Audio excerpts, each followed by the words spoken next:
Imagine a colleague sent you a script with a bug and asked you to help fix the issue.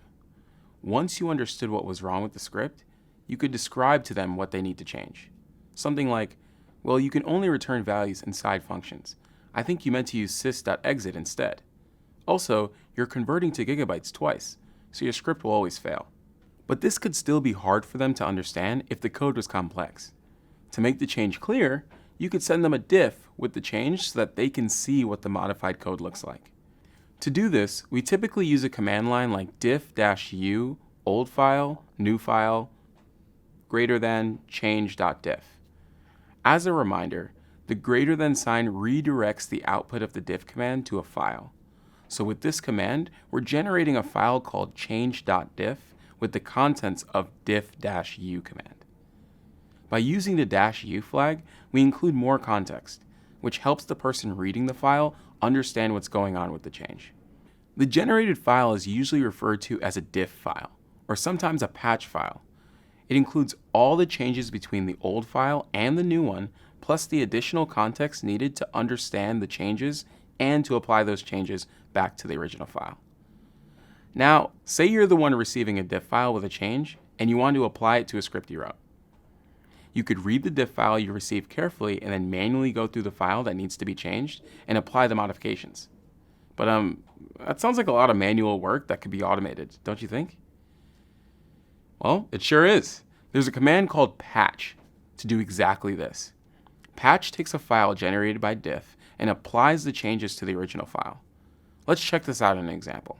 Say we have a small script that checks whether the computer is under too much load, like this one.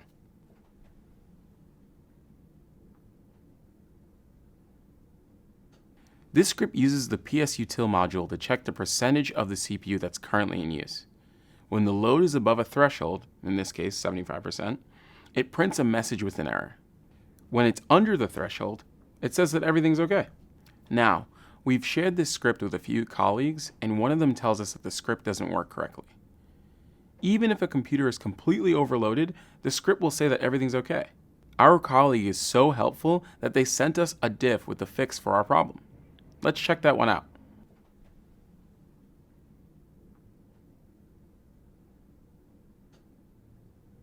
We can see that our colleague made two changes. They added a 1 as a parameter to the CPU percent function, and they added a debugging line that prints the value returned by the function. Our colleague explains that by calling the CPU percent function without a parameter, we were not averaging over a period of time, and so the call always returns 0. So, we have the diff file, and we want to apply it to our script. How do we do that? We'll use the patch command. We'll pass the name of the file that we want to patch, in this case, cpuusage.py, as the first parameter to the command. And then we'll provide the diff file through standard input. Do you remember how to do that? We'll use the less than symbol to redirect the contents of the file to standard input. Let's check this out.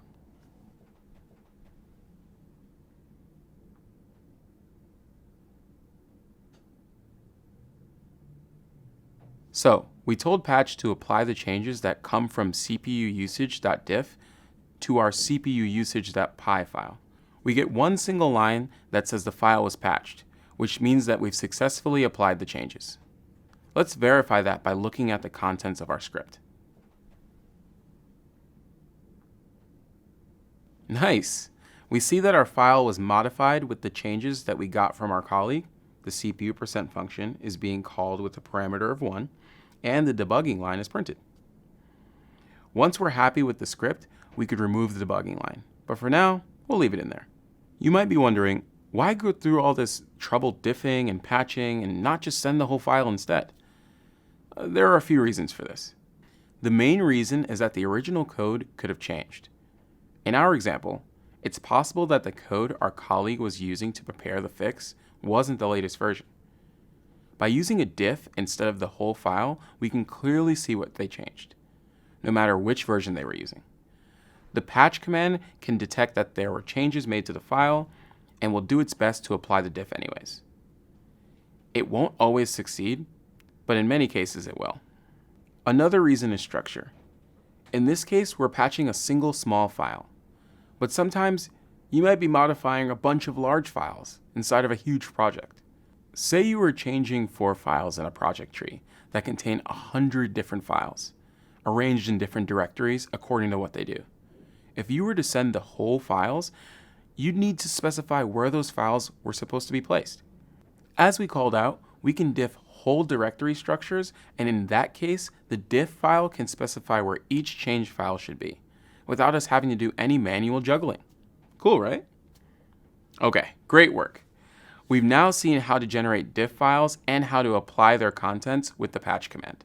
In the next video, we'll put all this together to look at a real-world example of how to use diff and patch.